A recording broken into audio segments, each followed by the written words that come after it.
میں سب سے پہلے شوکت ترین آپ کو اور آپ کی ٹیم کو مزمل آپ کو بھی سب کو مبارک دیتا ہوں کہ یہ بڑا ٹائملی اور پرٹیننٹ سیمینار آپ نے کیا.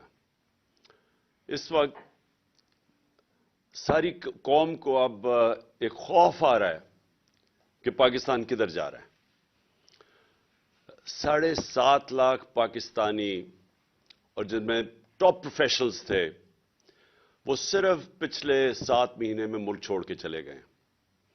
اور مجھے جبل علی سے میسج آئی کہ جو 7 مہینے میں جبل علی میں پاکستانیوں نے انویسٹ کیا ہے انڈسٹریل اسٹیٹ میں وہ پچھلے 10 سال میں نہیں کیا.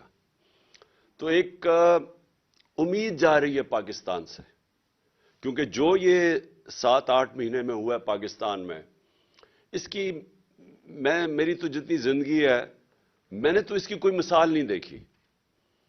اور وہ کیا ہوا اس ملک میں، کیوں یہ امید چلی گئی کہ ایک 30 سال سے اس ملک کے اوپر 2 خاندانوں کی قبضہ ہوا تھا اور انہوں نے اپنے آپ کو ثابت کیا انٹرنیشنلی بھی اور نیشنلی بھی کہ وہ کتنے کرپٹ ہیں. انہوں نے جو آپس میں ایک دوسرے کے اگینسٹ ساری پبلک کو تیار کیا، 20 سال 25 سال کہتے رہے کہ وہ کہتا وہ چور ہے، وہ چور ہے، کیسز ایک دوسرے کے اوپر بنائے. اور اس کے بعد ان کو ریجیکٹ کیا عوام نے. مجھے تو ان کے اگینسٹ ووٹ پڑی، ان دونوں پارٹیز کے اگینسٹ. تو ان کو جب پھر مسلط کیا گیا، میرے خیال میں یہ پاکستان کی سب سے بڑی ٹریجڈی ہے. میری زندگی میں نے کبھی اس طرح کا یہ جو آج مایوسی آپ دیکھ رہے ہیں یہ اس کی وجہ سے ہے. اور یہ کیونکہ ایک اکانومی کا سیمینار ہے، میں پہلے یہ کہنا چاہتا ہوں کہ اکانومی جو ہے وہ پالیٹکس سے کنیکٹڈ ہے. کوئی دنیا کے اندر اکانومی آئسولیشن میں نہیں چلتی. اس کی اگر آپ پورا پیچھے بیک گراؤنڈ نہیں سمجھتے تو آپ یہ نہیں کہہ سکتے کہ آج حالات یہ اکانومی کے کیوں بگڑ گئے، کیونکہ آپ کو سمجھنا پڑے گا کہ کس بیک گراؤنڈ کے اندر یہ سب کچھ ہو رہا ہے.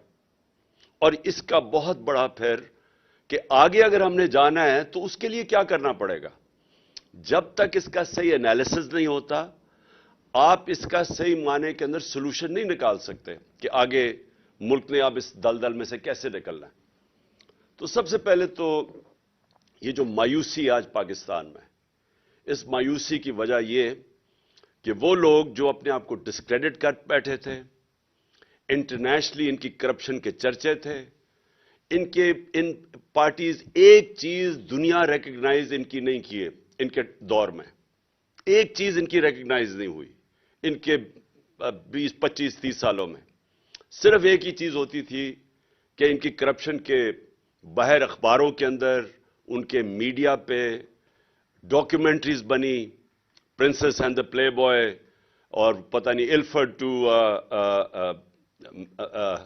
پاکستان، وہ جو کرپشن کی ملین حدیبہ پیپر مل کی تھی. یہ سارے کیوں آج اوورسیز پاکستانی سارے ہمارے ساتھ کھڑے ہیں؟ کیونکہ اوورسیز پاکستانیز وہاں باہر بیٹھ کے ان کو ایک بہتر پکچر نظر آ رہی ہے کہ انہوں نے کتنا پاکستان کا نام بدنام کیا باہر. کیوں وہ ان کے اتنے اگینسٹ ہیں؟ کیوں کبھی اتنے ایسے ڈیمونسٹریشنز ہوئے ہی نہیں پاکستان کی تاریخ میں؟ جب ہماری گورنمنٹ گرائی گئی 9 اپریل کو تو جو باہر پاکستانیوں کا رسپانس تھا یہ انپریسیڈنٹڈ ہے. اندر بھی انپریسیڈنٹڈ تھا، باہر بھی انپریسیڈنٹڈ تھا. کیونکہ لوگوں کے اندر ایک خوف بھی آیا کہ ان کو واپس لے آئے ہیں، اور دوسرا ایک لوگوں نے اپنا بتایا کہ ہم ریجیکٹ کر رہے ہیں ان کو. تو ہماری جو پاپولیرٹی تھی کبھی اس پیک پہ نہیں پہنچی، صرف اس لیے پہنچی کہ جب ان 3 سٹوجز کی شکلیں دیکھی لوگوں نے تو جو ہمارے خلاف بھی تھے وہ ساتھ آ گئے. اور ہماری یہ جو انپریسیڈنٹڈ پاپولیرٹی ہے جس کی وجہ سے یہ سارے الیکشنز جب نام سنتے ہیں تو کانپیں ٹانگنی شروع ہو جاتی ہیں، کیونکہ یہ خوف زدہ ہیں. ان کو پتہ ہے کہ پبلک کدھر کھڑی ہو گئی ہے. تو سارا جو سٹیٹس کو کا سیٹ اپ ہے وہ سارا مل کے ایک چیز پہ متفق ہے کہ الیکشن نہیں کروانے. اور بدقسمتی سے ان کے الیکشن ہی ایک سولوشن ہے جو اگر ہم نے اس میں سے نکلنا ہے، یعنی اگر پہلا قدم اگر ہم نے اس سے نکلنا ہے، یہ جو کوگ مائر کے اندر جو سارے سپیکرز نے بتایا کہ ہم پھنستے جا رہے ہیں، اور جو آگے دو سیناریوز بتائے کہ یا آئی ایم ایف میں اور اس کے علاوہ تو کوئی چارہ ہی نہیں آئی ایم ایف پہ جانا پڑے گا، تو ان کی کنڈیشنلٹیز، اس سے کیا افیکٹ پڑے گا اس ملک میں غربت میں، اور دوسری چیز کہ اگر نہیں جاتے تو پھر اس سے بھی برا حالات ہیں. تو یہ جو انہوں نے ہمیں یہاں لا کے کھڑا کر دیا ہے، یہ آپ سمجھ جائیں کہ انفارچونیٹلی ان کو یہ جس مرضی طرف سے کان پکڑیں، سلوشن ایک ہی ہے الیکشنز، اور وہ یہ چاہتے نہیں ہے کیونکہ ڈرتے ہیں.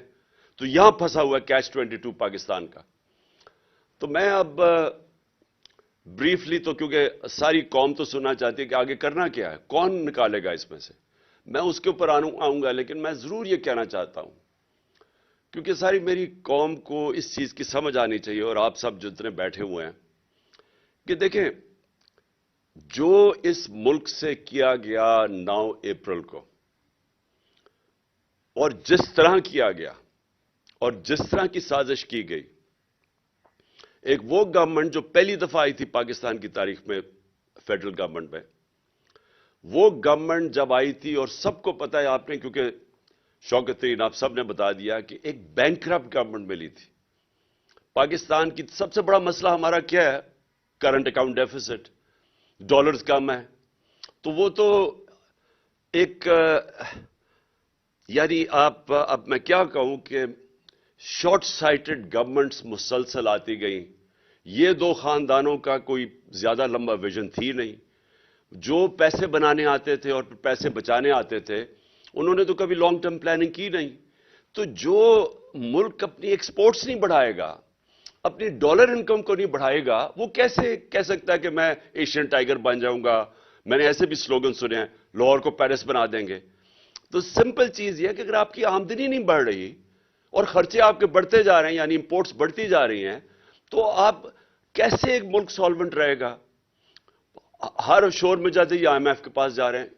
ہم نے خود ماضی میں شور مچایا آئی ایم ایف کے پاس، کیونکہ ساورنٹی کا ایشو آ جاتا ہے. جب آپ آئی ایم ایف کے پاس جاتے ہیں تو آپ اپنے فیصلے نہیں کر سکتے، اور یہ ایک بڑا ذلت کا سامنا کرنا پڑتا ہے ملک کو کہ آپ فیصلے نہیں کر سکتے. وہ آپ کو حکم دیتے ہیں، وہاں ان کے ریپرزینٹیٹو بیٹھ جاتے ہیں، وہ کہتے ہیں آپ نے یہ کرنا ہے، وہ کرنا ہے، اور وہ آپ ڈرتے ہیں کہ وہ کریں گے تو غربت بڑھے گی. تو وہ جو لاس آف ساورنٹی ہے، صرف اس لیے کہ آپ نے آپ ملک کو مینج نہیں کیا صحیح طرح.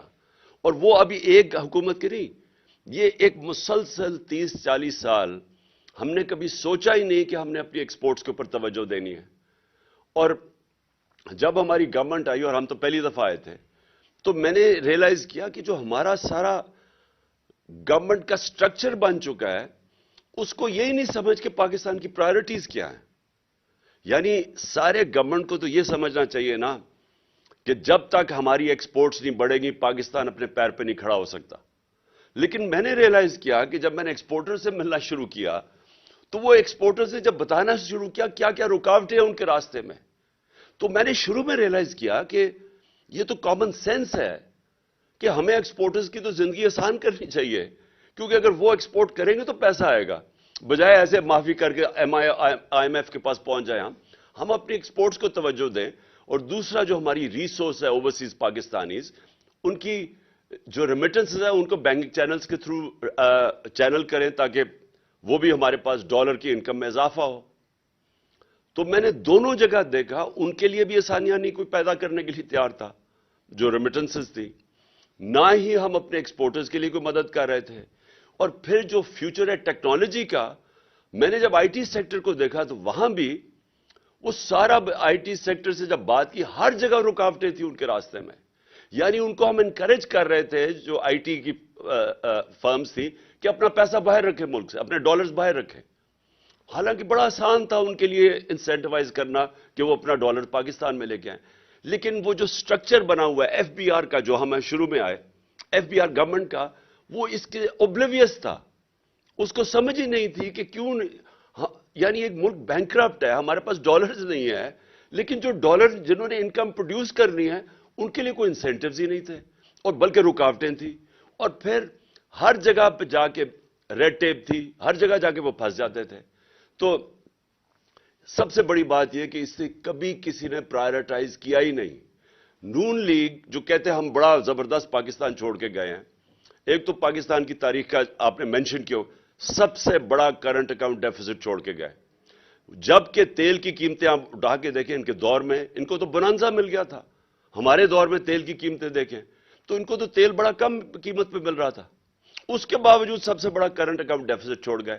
مین ہمیں تو پرابلمز آیا جو ہمارے دور میں وہ جب کموڈیٹی سپر سائیکل آیا اور تیل کی قیمتیں اوپر گئیں تو ہمارا تو کرنٹ اکاؤنٹ ادھر افیکٹ ہوا. اوپر سے ہمیں کرونا کا پڑ گیا, ہمیں کووڈ $3 ارب کی کووڈ ویکسینز خریدنی پڑی. یہ ان یوزول کاسٹ ہے تو ہمیں تو وہ افیکٹ ہوا. تو ان کو کیا پرابلم تھا؟ تو انہوں نے سب سے بڑا کرنٹ اکاؤنٹ ڈیفیسٹ, ایکسپورٹس بڑھی نہیں ان کے 5 سال کے اندر. تو یہ اکانومی کیسے ٹھیک کر کے چلے گئے؟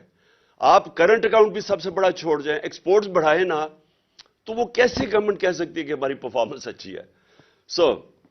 وہ ہمیں ملک ملا. اور میں صرف یہ ریپیٹ کرنا چاہتا ہوں کیونکہ بار بار ہمیں کہا گیا کہ جناب آپ فیل ہو گئے ہیں. اس طرح کا میڈیا پروپیگنڈا ہم نے فیس کیا.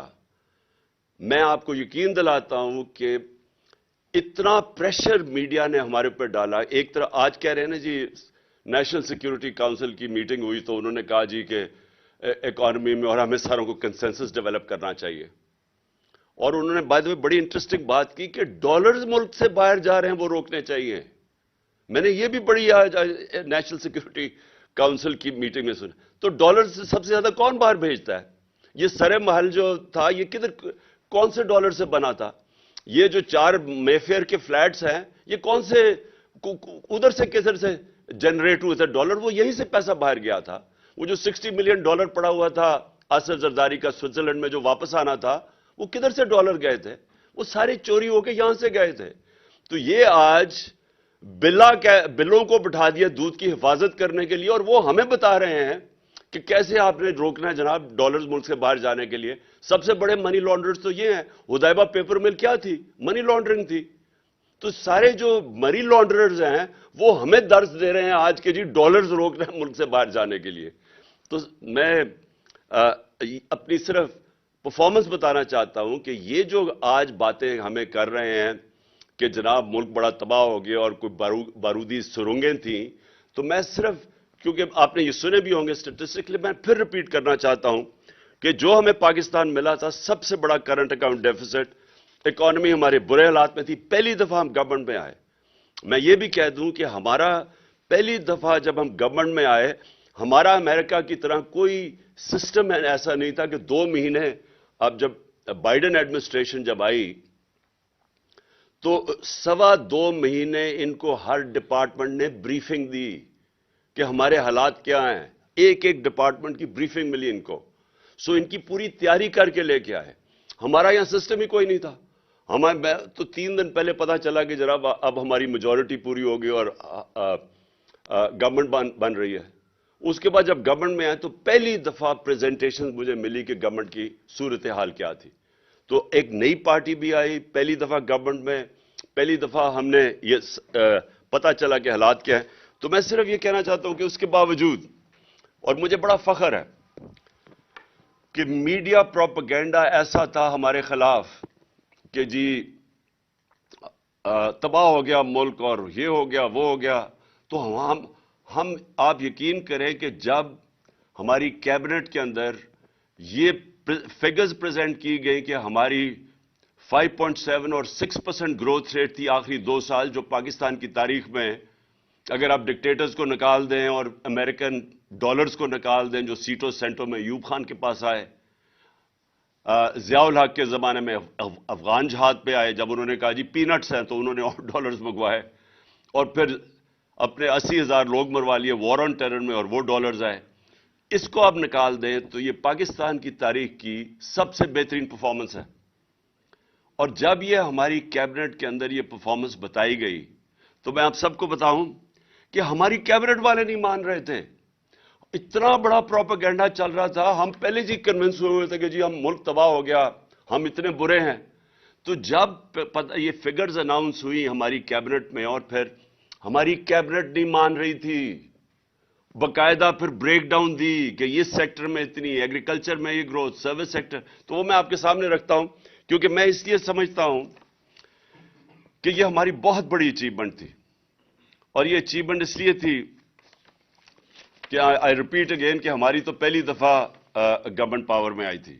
اب یہ ذرا دیکھ لیں، میں نے آپ کو بتا دیا کہ 2021 میں 5.7% گروتھ ریٹ، 7.4، 21-22 کے اندر 6% گروتھ ریٹ، ایگریکلچر 17 سالوں کے بعد 4.4% گروتھ ریٹ، 4 بمپر کراپس 2 سال میں، سروس سیکٹر کی گروتھ 6.2%، یہ بھی 17 سال میں ہائیسٹ گروتھ ریٹ تھی۔ ایکسپورٹس ہماری ہائیسٹ تھیں، جو پہلی دفعہ انسینٹیوائز کیا ایکسپورٹرز کو، اور اس کا نتیجہ آیا $32 بلین ایکسپورٹس، ہائیسٹ پاکستان کی تاریخ کا۔ ان کو انسینٹیوائز کیا آپ نے اوورسیز پاکستانیز کو بینکنگ چینل سے بھیجنے کے لیے $31 ارب ریمیٹنسز، یہ بھی ریکارڈ تھا۔ ہماری ٹیکس کلیکشن پاکستان کی تاریخ کی سب سے زیادہ تھی، 6.1%۔ اور میں یہ ریپیٹ کر دوں کہ جو ہم نے، اور بڑا مشکل تھا ہمیں جو چینجز لائیں تاکہ ہماری ٹیکس کلیکشن بڑھے، آٹومیشن کے اوپر جانے کے لیے بڑی ریزسٹنس تھی، لیکن ہم یہ سارے بیریئرز کراس کر گئے تھے۔ پتہ نہیں آپ کو شوکت علی نے بتایا یا نہیں، ہم نے 34 ملین نئے ٹیکس پیئرز ڈسکور کیے تھے، یا میرے خیال میں 40 ملین، شوکت کلیئر کر دے گا بعد میں۔ تو یہ ہم نے نئے ٹیکس پیئر کیسے ڈسکور کیے تھے؟ نادرا کے ساتھ بیٹھ کے ہم نے پھر اپنے وہ انالیسز کیا، سافٹ ویئر استعمال کیا آرٹیفیشل انٹیلیجنس کے، ہم کیسے ان کا رہن سہن کیا تھا، وہ کوئی ٹیکس نہیں دے رہے تھے، تو یہ 34 ملین نئے ٹیکس پیئر ڈسکور کیے تھے، یا 40 ملین، میں فگر بھول گیا ہوں، یہاں نہیں لکھا ہوا۔ تو ہم، اور پھر ٹریک اینڈ ٹریس سسٹم، یہ جو بڑی بڑی سیمنٹ اور یہ شوگر انڈسٹری، یہ جو سیلز ٹیکس ایویڈ کرتے ہیں، اس کے لیے ٹریک اینڈ ٹریس سسٹم لے آئے تھے تاکہ اس میں سے امپاسبل ہو کسی قسم کی ٹیکس ایویژن۔ تو ہمارا خیال تھا کہ یہ ہم نے 8 ٹریلین تک لے کے جانی تھی، 8,000 ارب تک اپنی ٹیکس کلیکشن لے کے جانی تھی جب انہوں نے گورنمنٹ کرائی۔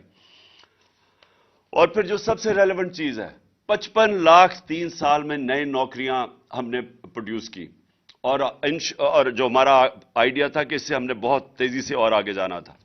تو یہ یاد رکھیں کہ جو ہمیں سب سے زیادہ پرابلم آیا کہ $70 بیرل سے ہمارا ایک وقت پہ گئی $115 بیرل، جو ہمیں اصل پریشر پڑا اینڈ میں جا کے۔ لیکن اس کے باوجود ہم نے پوری کوشش کی کہ اپنی قیمتیں نیچے رکھیں۔ آپ صرف وہی نہیں گئی، کموڈیٹی سپر سائیکل میں جو ایڈیبل آئل تھا، گھی تھا، وہ 780 ٹن سے $1,500 ٹن پہ گیا، $780 ٹن سے 1,500، یعنی دگنا ہو گیا تقریباً۔ کوئلہ جو تھا 80 ٹن سے 280 ٹن پہ چلا گیا ہمارا اور اس کے باوجود جو ہماری کنزیومر پرائس انڈیکس تھا وہ 12.2 پہ رکھا ہم نے، اور جو سینسٹیو پرائس انڈیکس تھا وہ 14% پہ ہم نے رکھا مارچ 22 تک۔ اور اس کے علاوہ ہمیں یہ جو میں نے پھر سے ویکسینز کی میں نے بات کر دی۔ اچھا، اب آ جائے، اب میرا یہ کوشچن یہ ہے کہ جو یہ ساری سازش کر کے ان کو لے کے آئے، یہ آپ نے سنی لیا ہوں گی فگرز، کیونکہ میرے سے بہت بہتر اکانومی سمجھنے والے اسپیکرز ہیں۔ میرا تو سارا تجربہ ہوا یہ جو 3.5 سال میں گورنمنٹ میں بیٹھا، پہلی دفعہ، کیونکہ اتنے بڑے کرائسس تھے اکانومی کے اوپر کہ میرا ایک فاسٹ ٹریک لرننگ ہوئی اکانومی کے اوپر، اور میں بیسکلی ایک چیز سمجھ گیا کہ ہمارا جو ساری گورنمنٹ ہے، جو میں نے شروع میں آپ کو کہا، اس کا ڈائریکشن ہی غلط ہے۔ یعنی ہونا یہ چاہیے کہ اگر آپ کو پتہ ہے کہ آپ کا جیسی اکانومی بڑھے گی تو آپ نے باٹل نیک آ جائے گا کرنٹ اکاؤنٹ کا، تو ساری ملک کو کوشش کرنی چاہیے کہ ہم وہ ڈالر کی انکم بڑھائیں تاکہ وہ ہمارا باٹل نیک نہ آئے۔ میں نے اس کے لیے 2 پروجیکٹ شروع کیے، ایک تھا ہمارا بنڈل آئلینڈ کا کراچی، اور ایک تھا یہ راوی سٹی لاہور۔ راوی سٹی لاہور کا مقصد ایک تو یہ تھا کہ ہم لاہور کو بچائیں، راوی بالکل ختم ہو گیا، ایک سیوریج ڈمپ بن گیا، تو ہم نے راوی کو بھی اس کو پہلے تو براج بنا کے واٹر ٹیبل اوپر کرنی تھی لاہور کی، اور اس کے ارد گرد ہم نے ہائی رائزز بنانی تھی۔ ہائی رائزز اس لیے بنانی تھی کہ ہمارا سارا جو ایگریکلچر زمین ہے وہ ختم ہوتی جا رہی ہے. تو وہ ہم ریئلائز ہی نہیں کر رہے کہ اگر ہم نے یہ ہاؤسنگ سوسائٹیز کے مافیا کے اندر پھنس گئے تو یہ تو پھیلتے جائیں گے اور ساری ہمیں تو فوڈ سیکیورٹی کے سویر پرابلمز آنے لگے ہیں. تو راوی سٹی کا مطلب یہ تھا ایک تو کہ راوی کو بچائیں. جب لیک بنائیں گے تو واٹر ٹیبل اوپر چلی جائے گی. لاہور کی واٹر ٹیبل بالکل گر گئی ہے. اور پھر راوی کو اس کو پھر جب اس کے ساری ہم وہ واٹر فلٹریشن نہیں، وہ جو ہم پلانٹس لگائیں جو کہ پانی کو صاف کریں اور وہ صاف کر کے پانی پھینکے راوی کے اندر تاکہ صاف پانی اس وقت سیوریج جا رہی ہے. تو وہ اور اس کا جو کوشش ہماری یہ تھی کہ اوورسیز پاکستانی اس کی انویسٹمنٹ لے کے آئیں کیونکہ وہ سب سے سیف انویسٹمنٹ ان کے لیے پراپرٹی ہے. اور اس کے علاوہ ہمارے پاس چائنیز کی $2.5 بلین کی انویسٹمنٹ تیار تھی. تو یہ دونوں، ایک کراچی کا جو پروجیکٹ تھا وہ سکٹل کیا گیا. وہاں دبئی سے انویسٹرز آ رہے تھے کراچی میں، وہ بھی پھر ایک نئی ماڈرن سٹی بن رہی تھی جو ہمارا پلان تھا، اس کو سکٹل کیا گیا. NOC سندھ گورنمنٹ نے دے کے واپس لے لیا. اس میں ہم ایکسپیکٹ کر رہے تھے کہ ہماری ڈالر انکم بڑھ جائے گی جب تک وہ ہمیں بریدنگ سپیس دے گا، جب تک کہ ہم اپنی ایکسپورٹس نہیں بڑھا لیتے، جب تک ہم یہ جو انٹرم پیریڈ ہے. ہم نے سوچا تھا کہ اوورسیز پاکستان اس کی اسپیشلی ہم انویسٹمنٹ لے کے آئیں گے اور اس سے ہمارا ڈالر ریزروز بڑھ جائیں گے. اور پھر ہم نے یہ بھی سوچا تھا کہ جو اسپیشل اکنامک زونز ہم نے بنائے تھے جن کے اندر اور اپنی ایکسپورٹ انڈسٹری کو لانے کے لیے جن کے لیے اسپیشل زونز بنائے تھے، وہ ہم نے چائنیز کے ساتھ مل کے پورا پلان کیا ہوا تھا کہ وہ اپنی انڈسٹری کو ریلوکیٹ کریں گے یہاں. لیکن بدقسمتی ہماری کیا ہوئی؟ ہماری یہ ہوئی کہ وہ کووڈ آ گیا. اور کووڈ سے کیا ہوا؟ کووڈ سے چائنا بند ہو گیا. تو وہ جو ہم ایکسپیکٹ کر رہے تھے Chinese investment in industrial zones میں، جس سے بھی ہماری ڈالر ریزروز بڑھنے تھے، تو وہ بدقسمتی سے وہ وہاں رک گئے. اور یہ جو ایک سٹی جو وہ سکٹل کر دی، اور لاہور کا بدقسمتی سے یہاں سٹے آرڈر 10 مہینے 11 مہینے ہمارا وہ رک گیا. تو اس کی وجہ سے جو ایکسٹرا ڈالرز ہم انکم ایکسپیکٹ کر رہے تھے وہ نہیں آئی. اچھا جی، اب یہ آ گئے اور اس کی بہت، میں جتنا بھی کہوں مجھے ابھی تک سمجھ نہیں آئی کہ کیا اس کے پیچھے تھنکنگ تھی، کیا وجہ تھی کہ گورنمنٹ جس کی بہترین پرفارمنس تھی اس کو ہٹایا گیا اور پھر پوری ایک سازش کے تحت ان چوروں کو پھر ہمارے اوپر مسلط کر دیا گیا. تو وہ میں شروع میں آپ کو بتا چکا. لیکن انہوں نے کیا مہنگائی 50 سال میں سب سے زیادہ مہنگائی. CPI 25.5%، consumer price index, sensitive price index 30%، آٹا، بجلی، پیٹرولیم، وہ لے لیں، پیاز لیں، ٹماٹر لیں، گھی لیں، دالیں لیں، 100% سے 200% یہ ان کی قیمتیں بڑھ گئی. اس وقت تک 15 لاکھ ٹیکسٹائل مزدور اپنی نوکریاں کھو بیٹھے ہیں اور انڈسٹری بند ہوتی جا رہی ہے. یہ آپ کے سامنے سب رکھا ہوگا. اور میں مجھے یاد ہے کہ پچھلے مارچ اپریل میں ٹیکسٹائل انڈسٹری والے مجھے یہ کہتے تھے کہ ہمارے پاس مزدور نہیں مل رہے، ہمیں فیصل آباد میں ہمیں باہر سے مزدور منگوانے پڑ رہے ہیں. اور وہی ٹیکسٹائل انڈسٹری آج آپ دیکھ لیں کہ 15 لاکھ ورکرز بے روزگار ہو گئے. ریمیٹنسز، یہ آپ نے سنی لیا ہوگا، ایکسپورٹس اور ریمیٹنسز ان کا مائنس آ رہا ہے. 2 ارب روپیہ مہینے کی کمی آنی شروع ہو گئی ہے ایکسپورٹس اور ریمیٹنسز میں جو ہم نے بڑھائی تھی. اور فورن ایکسچینج ریزروز آپ کے سامنے ہیں. مارچ کے اندر 16.4 تھا، آج پہنچ گئے 5.7 پہ.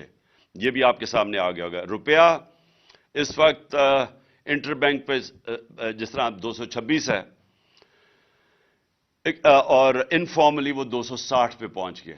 اور جو IMF کی اب آگے کنڈیشنز آپ نے سنی، ابھی شوکت کا میں سن رہا تھا، انہوں نے کہا کہ اب اس کو فری فلوٹ کرے، اس کو روپے کو، تو وہ اب کدھر جا کے پڑتا ہے. تو میرا آخر میں دیکھیں، میں صرف سم اپ کر رہا ہوں.